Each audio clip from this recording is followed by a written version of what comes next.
Polje, kdo bo tebe ljubil? Polje, kdo bo tebe ljubil?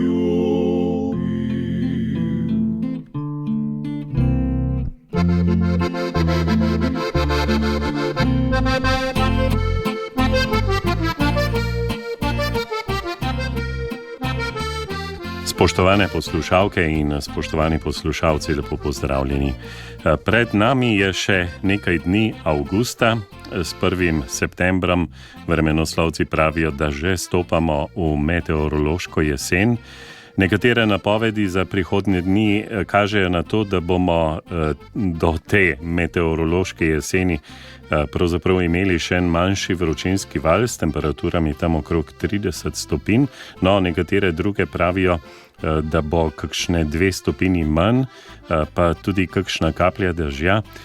Vsekakor pa je to čas, ko je nujno pohiteti s setvijo strniščnih dosevkov in to predvsem tistih, s katerimi smo morali počakati na nekoliko manj vroče dni in nekaj več vlage v tleh. O tem bo tekla beseda v nadaljevanju današnje nedeljske kmetijske oddaje. Naš gost pa je magister Jože Mohar iz semenarske hiše RVA Slovenija. Gospod Jože, najprej lepo pozdravljeni. Dober dan vsem poslušalcem in poslušalkam Radio Ognjišče. Eno lepo nedeljo želim. Preden bi torej spregovorila o setvi travno-detelnih mešanic, bi vas prosil, da se ustaviva ob satelitskem sistemu spremljanja dozorevanja koruze, ki ste ga že v enem pogovoru v mesecu juliju omenili. Takrat ste povedali, da je v testiranje sistema stopilo približno 10 partnerskih slovenskih kmetij in da je cilj preizkusiti to orodje tudi v slovenskih razmerah. V minulem tednu sem imel priliko videti en tak rezultat tega orodja in me je navdušil. So zdaj že znani kakšni oprijemljivi rezultati tega preizkušanja? Torej? Tako je, v juliju smo začeli s testiranjem orodja, ki ga je razvilo semenarsko podjetje Limagrain oziroma LG, vsem bolj poznano. Gre za aplikacijo LG Agility Harvest, ki spremlja samo dozorevanje koruze prek satelitskih posnetkov in en kup podatkov, kot so temperature, vlaga, čas setve seveda kot osnova, hibrid ter vse ostale podatke, pretekle in prihodne podatke, vremenske podatke, se pravi vrsto tal, en kup podatkov zajema ta aplikacija. Gre pa res za eno pomagalo, tehnološko pomagalo, da bi pravočasno pospravljali koruzo za silažo. Vemo, da je podjetje Limagrain razvilo tako imenovane LG Animal Nutrition hibride, pri katerih vztraja oziroma zahteva, da je spravilo samega pridelka pri skupni sušini rastlin med 32 in 35 odstotkov. Zato je za to aplikacijo Agility Harvest ciljna sušina, ki jo spremlja sama aplikacija, 32 odstotkov, ki je optimalna za začetek spravila. Seveda vsaka kmetija pa se, kjer je seveda ta aplikacija že uporabi, in to je v več evropskih državah, kot so Nemčija, Francija, Anglija, se pravi v velikih evropskih državah. Cilj je, da ne zamujamo samim spravilom, se pravi, da poberemo največjo možno količino, požanjemo največjo možno količino energije s silažno koruzo, ki jo seveda potem čez leto krmimo živalim. Zadeva je izredno zanimiva.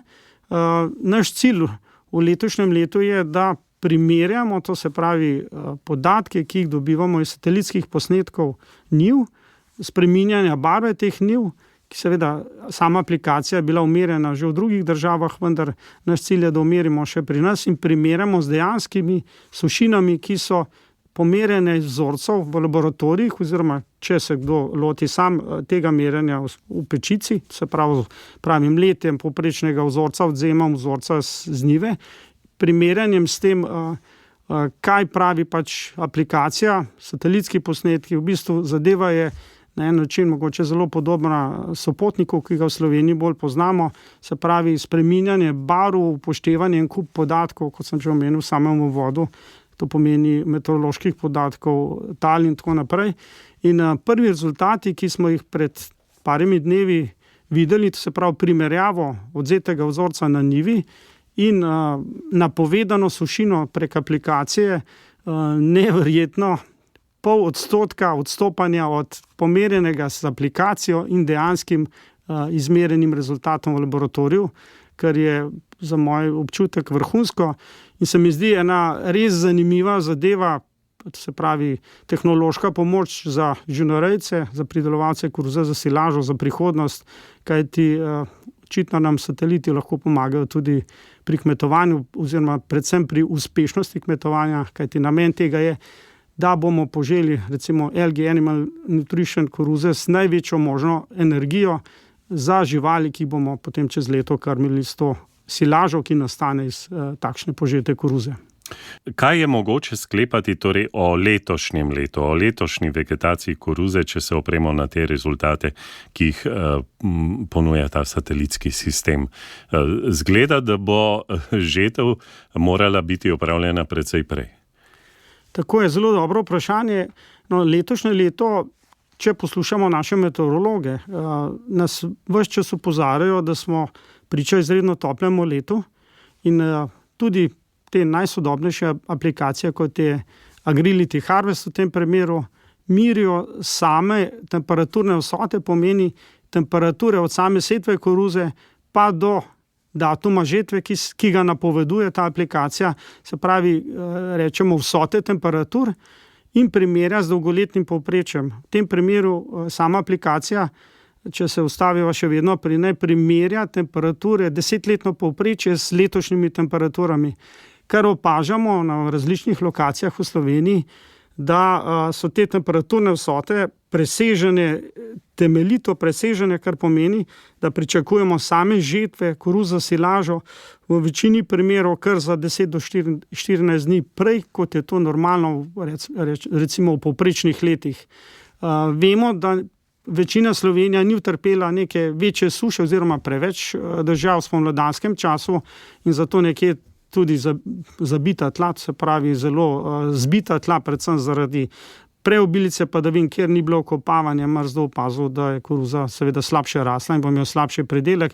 Letošnja pridelovalna sezona je res težka, po drugi strani pa izredno visoke temperature. Vemo, da koruza je pač iz osnovi prihaja iz Južne Amerike, odgovarjajo visoke temperature in visoka vlaga in to leto vse imamo, vendar visoke temperature skrbijo res za predčasno dozorevanje in mogoče je prav, da danes omeniva, da naj ljudje res spremljajo svoje njive, tudi tisti seveda večina zaenkrat, če nima dostopa do recimo aplikacije Agrility Harvest, po drugi strani naj ljudje saj opazujejo mlečno črto, ko bo ta enkrat na polovici čas za žeto, se pravi prej iti na njivo, prej se pripraviti, očistiti silose, dogovoriti se s kombajnistom za žeto, kajti pričakujemo vsi, sploh pa na osnovi teh rezultatov, ki so res odlično pomagalo, da bomo želi bistveno prej kot v normalnih letih. Torej, če vas prav razumem, magister Jože Mohar, vse te kmetije, ki so letos vključene v ta preizkus, so redno obveščane o rezultatih spremljanja in lahko načrtujejo torej optimalno spravilo silaže. Orodje, kot sem videl tisto poročilo, jih obvešča o časovnem oknu, v katerem je optimalna žetev, torej vedno imajo na voljo tam par dni. To pa privede do tega, da potem ta silaža postane res najbolj kakovostna in torej prinese pri reji goveda, v tem primeru recimo, če gre za mlečno rejo, največ mleka.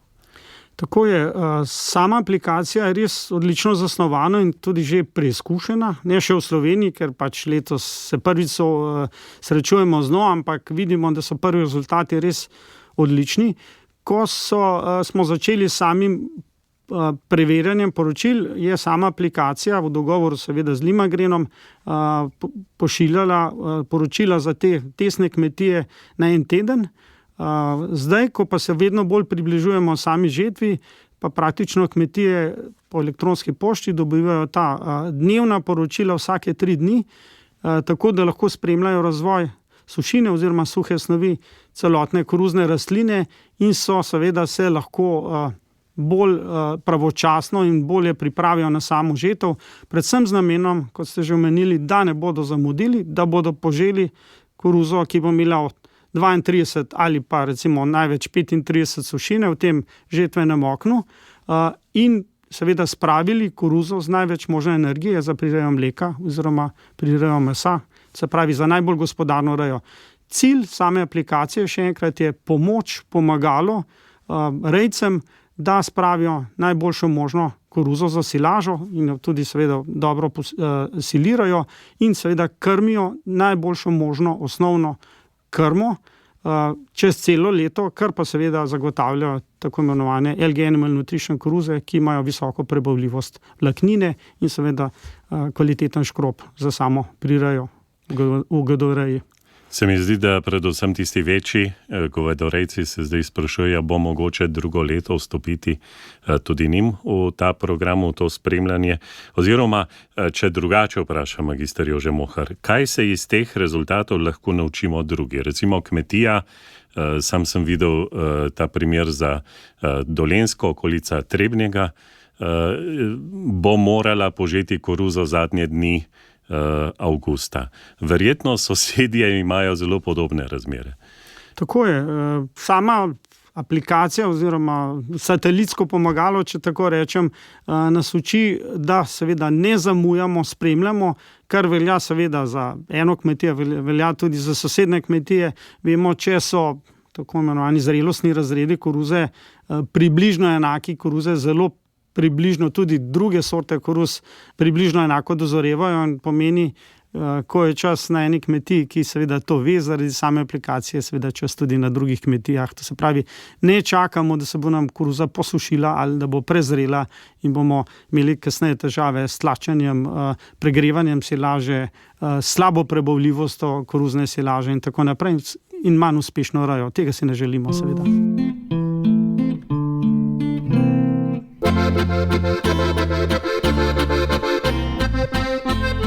Na Radiu Ognjišče poslušate kmetijsko oddajo.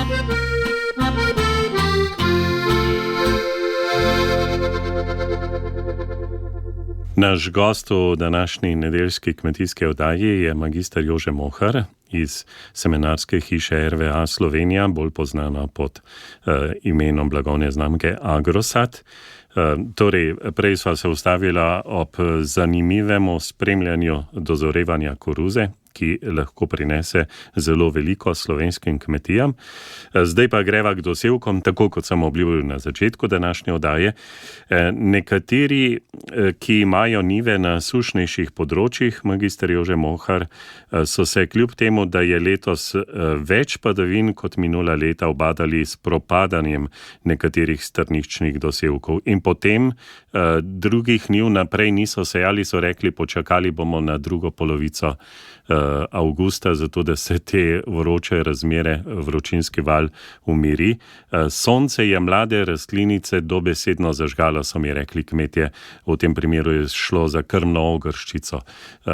Je res bilo tako hudo stanje? Tako je.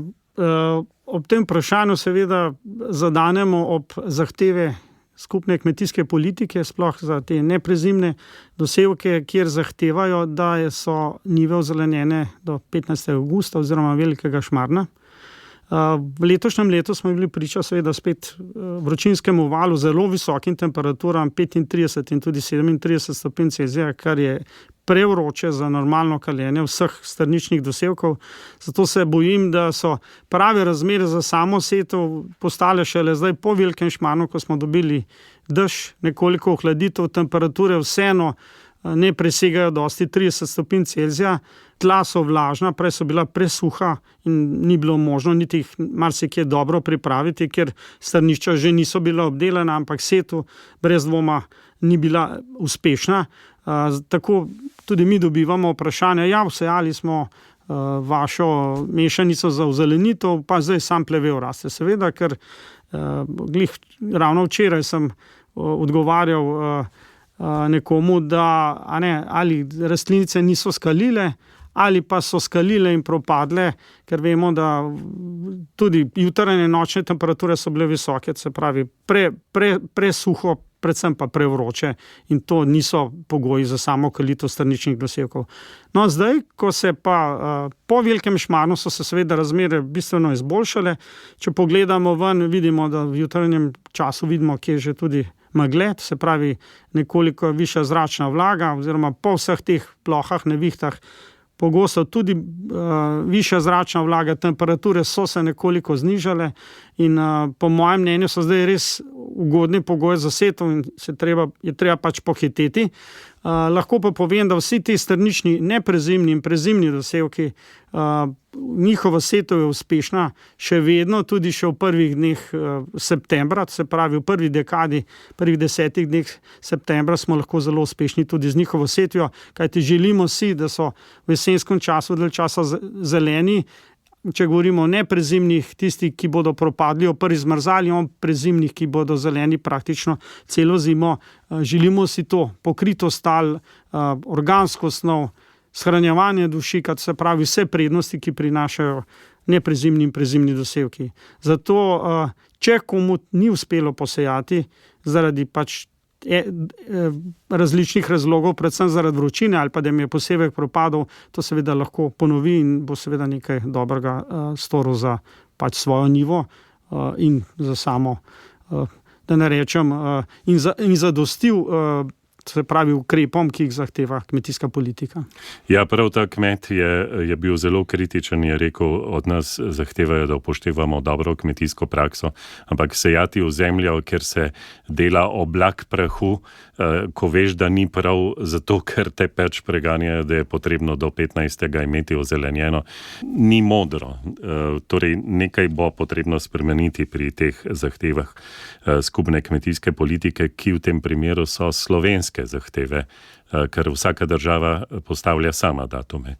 Ne glede na datume, upam in želim si, da so pač kontrolori subvencij toliko, da ne rečem, razumevajoči, da bodo tolerirali tudi te kasnejše setve, predvsem z namenom, kjer pač tega ni bilo mogoče prestoriti uspešno, da se ukrep vseeno izvede in da se uspešno izvede in da pride do ozelenitve, kar je pač tudi namen samega ukrepa in varovanja tal, če tako rečem. Zdaj je pred nami torej vreme, ki omogoča setev strničnih dosevkov, tudi setev trav in travno-deteljnih mešanic. Čeprav malce, ko gledam te temperature, nekatere napovedi kažejo tudi še 31 stopinj, recimo sredi tedna, ki je pred nami. So te jutranje megle, ta nočna nižja temperatura dovolj, da ne bi propadle te mlade rastlinice, recimo? Lahko se zgodi, da te nižje nočne temperature in višja vlaga seveda spodbudi samo kalitev teh malih rastlinic, predvsem trave so lahko zelo občutljive na to, tudi detelje, pač v mešanicah. In če so recimo površine zelo izpostavljene tem soncu, pri peki se lahko zgodi, da rastlinice skalijo in jih sonce praktično skuri, uniči in propadejo. To smo večkrat videli že v preteklosti, predvsem če ima kakšna njiva, da je bila večinoma izpostavljena soncu, en del je bil mogoče ob kakšnem gozdu, ob kakšni senci, tam je recimo trava, mnogocvetna lulka ali mešanice z mnogocvetno lulko obstala, tam, kjer je bilo pa izpostavljeno soncu, pa lahko propadla. Se pravi, pri travah moramo biti še bolj previdni, detelje mogoče so malo manj občutljive, pa vseeno prihaja čas setve lucerne, vemo, da lucerno v Sloveniji vedno več sajemo v poletnem času, konec poletja, začetek jeseni, kar je manj optimalno spomladanskih setev, vendar vseeno opazovati je treba vreme, opazovati je treba vremensko napoved in se odločati, kdaj gremo posejati. Je pa seveda čas vedno bolj ugoden, predvsem zaradi tega, ker temperature niso več tako visoke, vlage je vedno več, pač približuje se nam jesen in to je eden od pokazateljev, da so razmere vedno bolj ugodne za samo setev trav in detelj. Magister Jože Mohar, zdaj ste omenili lucerno, gre za pravzaprav setev, ki potem prinaša pridelek 3, 4, tudi 5 let. Torej je modro pogledati te dolgoročne vremenske napovedi, zato da nas ne bi kaj presenetilo in raje počakati kakšen dan, pa prej samo pripraviti njive. Tako je, ja, lucerna se res večinoma zdaj že v poletnem času kot spomladanskem, čeprav sem že prej omenil, da je spomladanski čas ugodnejši, vendar v pomladanskih setvah se je dogajalo v preteklih letih, da smo imeli sušo, vročino in tudi propad rastlin. Vemo, da se mora lucerna do zime nekako ukoreniniti in pogosto se delajo napake pri sami setvi s prepozno setvijo. Sredina septembra, 15. september, naj bo tisti presečni datum, po 15. septembru praviloma naj ne sejemo več lucerne, predvsem z enega samega razloga, lucerna se mora res dobro ukoreniniti. Če jo pokosimo enkrat v jesenskem času, moramo pokositi izredno visoko, 8 cm in više, zato da jo ne prizadanemo. Dobra ukoreninjena samega posevka je seveda prvi predpogoj za dobro prezimitev lucerne in seveda s prezgodnimi setvami, recimo, če bi to naredili že v začetku avgusta, je pa velik riziko, da nam spet rastline propadajo, sploh ker smo v zadnjem času res priča tem vročinskim valovom, ki so izredno škodljivi za te majhne kaleče rastlinice, ki so seveda s plitvo koreninico izredno občutljive. Vemo, da lucerna, ko se enkrat razvije, v naslednjem letu, seveda, če je sejana jeseni, so njene korenine meter pa pol in tudi 2 metra, se pravi, izredno globoko na prepustnih, recimo peščenih tleh, zato vemo, da lucerna izredno dobro prenaša tudi sušo. Travno-deteljnih mešanic je veliko, tudi v vaši semenarski hiši ponujate zelo različne. Kako se zanje zdaj odločati? Letošnje leto lahko rečemo, da je bilo kar bogato s padavinami in krme je praktično na povprečni kmetiji dovolj. Vemo, da košnje travnikov, naravnih travnikov in sejanih travnikov na njivah seveda so bile izredno bogate v glavnem. Mogoče v tem poletnem času sploh je bilo opaziti v deteljno-travnih in travno-deteljnih mešanic, seveda, da so prosperirale detelje. Vemo, da detelje v poletnem času bistveno bolje prenašajo vročino, sušo kot pa same trave in zato vidimo, da v teh mešanicah je bilo bistveno več detelj kot trav, sploh v avgustu oziroma v teh zadnjih košnjah, če rečem 3. košnji ali pa 2. košnji. Večina ljudi, po mojem mnenju, ima dovolj krme letos, vendar vseeno tisti, ki pa so še vedno zaradi recimo velikega staleža na kmetijah, se pravi velike črede, potrebujejo več krme, se redno odločijo za samo setev na njivah. Imajo več možnosti. Lahko govorimo o čisti setvi mnogocvetne ljuljke, ki za mene osebno ni najboljša rešitev, ker sem bolj zagovornik teh mešanic mnogocvetne ljuljke z inkarnatko, to so naše mešanice Agrosad 4, Agrosad 4+, Agrosad 6, ki ima še dodano ozimno grašico, se pravi metulnice, vir beljakovin za govedo v naslednjem letu. Možnosti so pa tudi za večletne ozelenitve njiv s travno-deteljnimi oziroma deteljno-travnimi mešanicami. Naša ena najbolj popularnih je brez dvoma Agrosad 5 in Agrosad 5+, mogoče še boljša, ki ima nekoliko manjši delež črne detelje. Gre za mešanico, ki se odlično silira in uporablja na njivah tam 2 leti, maksimalno 3 leta. Zanesljiva mešanica, bogata spet surovimi beljakovinami, lepo se silira, ker v 5+ mešanici recimo je 30% delež črne detelje, kar pomeni, da detelja ne vpliva, to se pravi pufersko, to se pravi, da bi onemogočala siliranje, ker so pač prisotne trave, te s svojimi sladkorji omogočajo, da se takšna mešanica lepo silira. Seveda ni primerna za sušenje, vendar vseeno to so ene od takih možnosti. Če pa se kdo odloča za večletne setve, pa spet odvisno od vrste tal, naša Agrosad 2+ mešanica je nekako najbolj popularna večletna ali pa trajna mešanica v Sloveniji, ki je, moram poudariti tudi, njena cena ni nizka, to se pravi, je kar višja cena, vendar z razlogom, ker je tako pestra in zato je tudi tako kvalitetna, se vsebuje kar 3 detelje oziroma 9 vrst trav, to se pravi kar 12 komponent, kar pomeni pestrost je pri teh mešanicah vedno se pravi eno garancija za uspešno pridelavo v naslednjih letih. Spet marsikdo mogoče nima primernih tal za setev detelj, ne za lucerno, ne za črno deteljo, ne za mešanico s črnimi deteljami. V takih primerih je bolje izbrati travne mešanice, kot so Agrosat 1, 1+, oziroma Agrosat 8, sploh za take bolj marginalne površine, to se pravi mešanice brez detelj, samimi travami, ki pa so seveda primerne za samo sušenje, primerne tudi za seliranje in prinašajo seveda uspeh. Marsikdo, ki ima recimo krme dovolj, pa se bo odločil tudi za setev recimo prezimnih dosevkov, kot so inkarnatka. V letošnjem letu je seveda zaradi podpor kmetijske politike avtohtonih sorta inkara zelo popularna. No, z inkarnatko velja isto kot za samo lucerno. Nekako detelje želimo posejati in moramo posejati nekako do 15. septembra najkasneje, zato da se pač odženejo, ukoreninijo in normalno prezimijo. Tisti, ki bodo sejali inkarnatko, seveda jo ne bodo kosili, jo bodo pustili v prezimitev, so pa recimo inkarnatka in tudi navsezadnje aleksandrijska detelja kot neprezimna detelja, ampak najhitreje rastoča detelja, ki je osnova za našo mešanico Vita 11.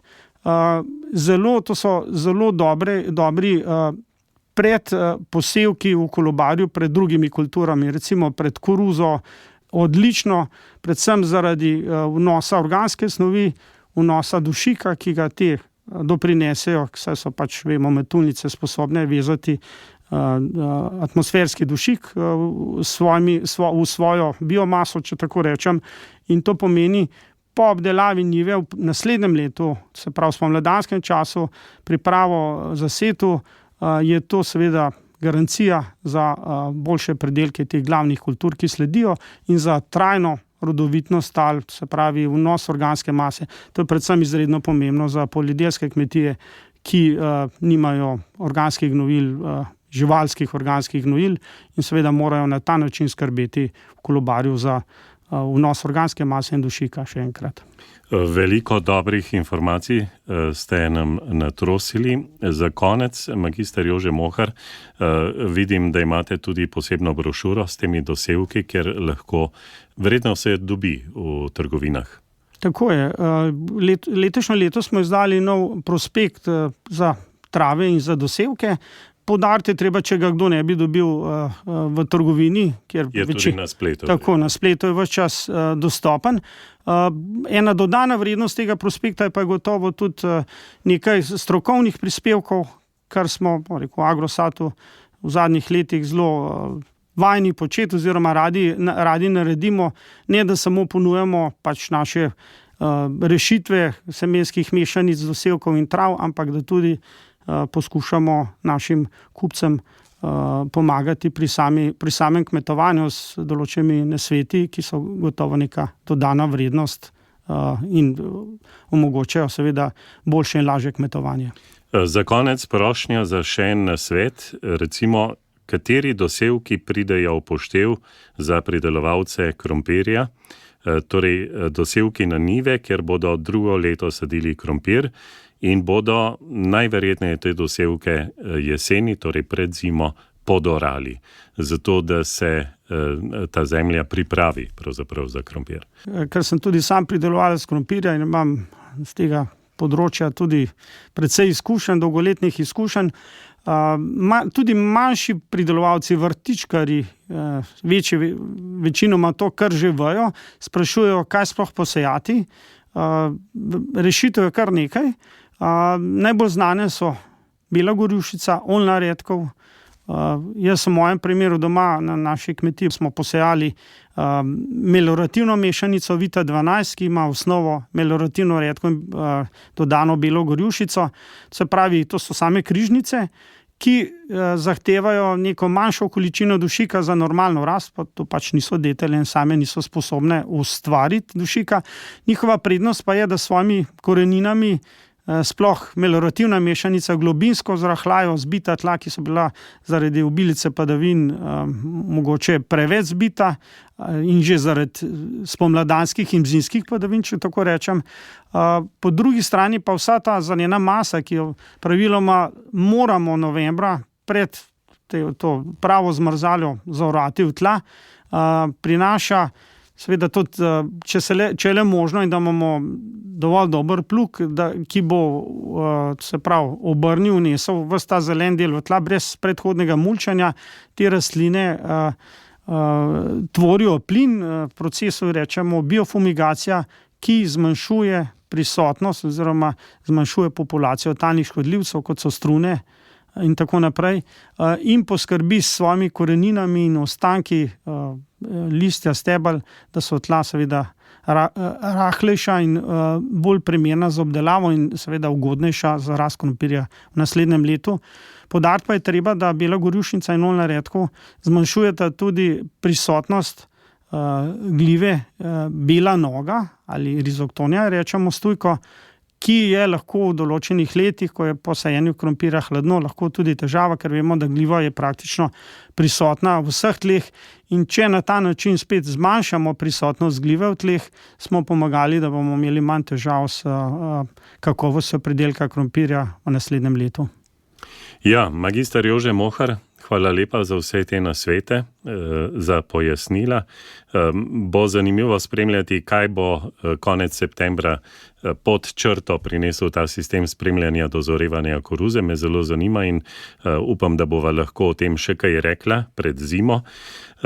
Sicer pa vse dobro in verjetno vsi tisti, ki so zainteresirani za kakšno informacijo več, vas najdejo tudi na sejmu Agra. Hvala za povabilo v vašo kmetijsko oddajo. Na sejmu Agra bomo seveda prisotni na našem tradicionalnem mestu v Hali B, kot vedno. Tam se lahko seveda tudi srečamo. Če pa nas ne uspete pocukati za rokav, če tako rečem, in nas vprašati, smo seveda na voljo tudi po sejmu in pred sejmom. Drugače pa si lahko seveda ljudje na spletu ogromno informacij poiščejo, naša spletna stran. Naše publikacije so kar bogate, kot so že prej omenila, s strokovnimi nasveti in verjamem, da vsak najde odgovor na vprašanje, ki ga ima. Tudi mi ne vemo vsega, vendar izkušnje pa kažejo, da imamo res že kar nekaj kilometrine, kakor se reče, in lahko marsikomu oziroma znamo pomagati z nasveti, kako bolje in uspešneje kmetovati. Pa hvala lepa še enkrat za povabilo in lepo nedeljo želim vsem poslušalcem in poslušalkam Radio Ognjišče.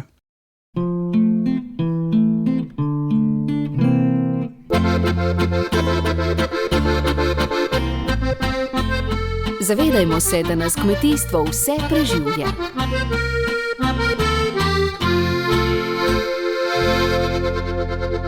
Za konec, spoštovane poslušalke in spoštovani poslušalci, pa še pogled v septembrsko številko Glasa dežele. V časopisu tokrat predstavljajo poleg ponudbe najboljših nemških bikov tudi razlago o vzreji belgijsko-plavega goveda za meso. V Belgiji se namreč mlečne kmetije, ki se preusmerijo pri rejo mesa, odločajo predvsem za to pasmo, saj so že mlade živali vredne 1000 evrov in več. Tudi drugi zapis je iz Belgije, in sicer so kmetijske novinarje učili o boljšem načinu prenosa znanja oziroma od podjetij pridobljenih informacij, da bodo te uporabne tudi za kmeta, ne samo za tiste, ki prodajajo. Ker bodo kmalu zahromeli kombajni za siliranje koruze, je magister Tomaž Poje z Kmetijskega inštituta pripravil zapis o posebni pripravi koruzne silaže, ki je zrezana bolj dolgo, vsako zrno pa je 4 do 8 krat počeno.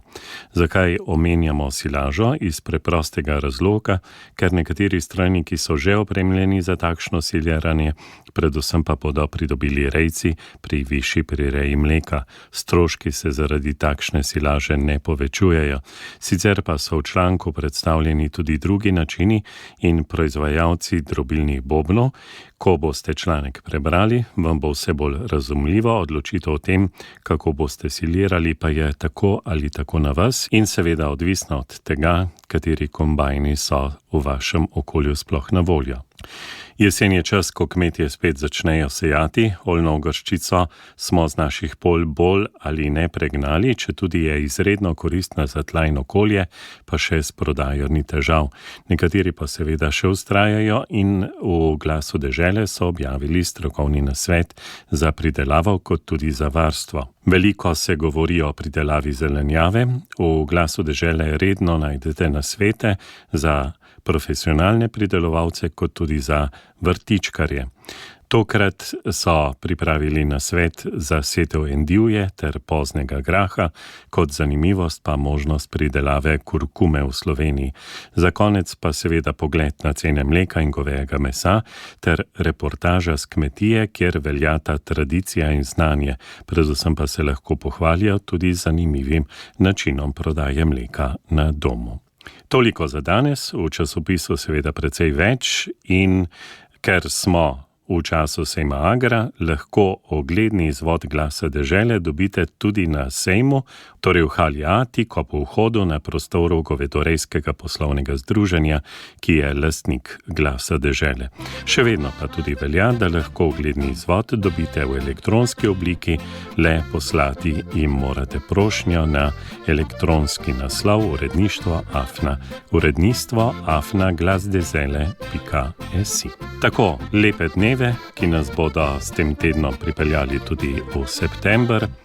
Upam, da vam bo uspelo dobiti čas za obisk sejma in izlet na tisti konec Slovenije, sicer pa vse dobro pri kmetijskih opravilih. In ne pozabite, vsako jutro po poročilih ob 9 minuta za kmetijstvo in podeželje na valovih Radia Ognjišče.